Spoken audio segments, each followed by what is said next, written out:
ఒకనాడు దాసగనును పిలిచి నామసప్తాహము చేయమని అడిగాను. గను ఏమన్నాడంటే, బాబా, సప్తాహము ముగిసిన తరువాత విఠలుడి దర్శనము నాకిస్తే అలాగే చేస్తా అన్నాడు. నిజానికి భక్తుడు భక్తి ప్రేమలతో ఉండాలి.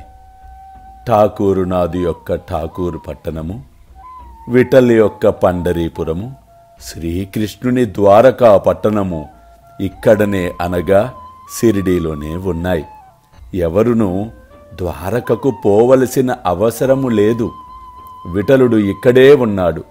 భక్తుడు భక్తి ప్రేమలతో కీర్తించినప్పుడు విఠలుడు ఇక్కడే అవతరించును అని నేను చెప్పాను.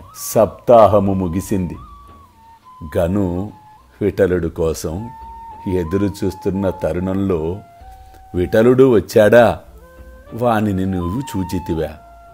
విఠలుడు మిక్కిలి పారుబోతు, దృఢముగా పట్టుకోవాలి. ఏమాత్రము అజాగ్రత్తగా ఉన్నా విఠలుడు తప్పించుకుపోవును అని గనుకి చెప్పబట్టి పటముల రూపములో ఉన్న విఠలుణ్ణి గను చక్కగా పట్టుకున్నాడు. అంటే శ్రద్ధాభక్తులతో, గురువు యందు నమ్మకముతో ఎవరైతే అడుగులు వేస్తారో తప్పక లక్ష్యాన్ని చేరుకుంటారు. అల్లా మాలిక్, అల్లా అచ్చా కరేగా.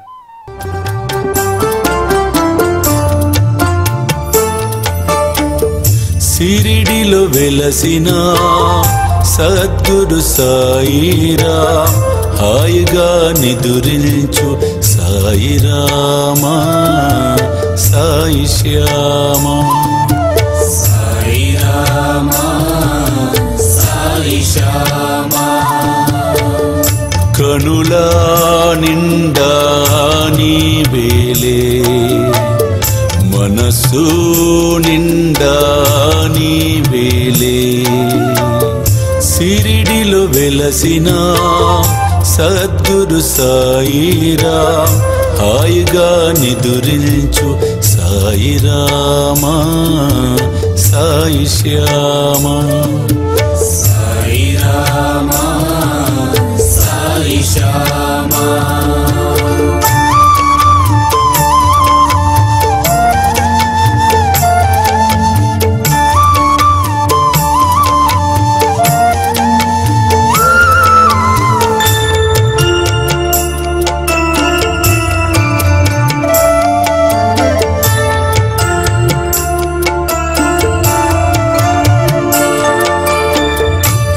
ఆపదలు బాపేటి అనాథనాథుడా, సుఖముగా శయనించు సాయిరామా, సాయి శ్యామా, సాయిరామా, సాయి శ్యామా, సాయిరామా,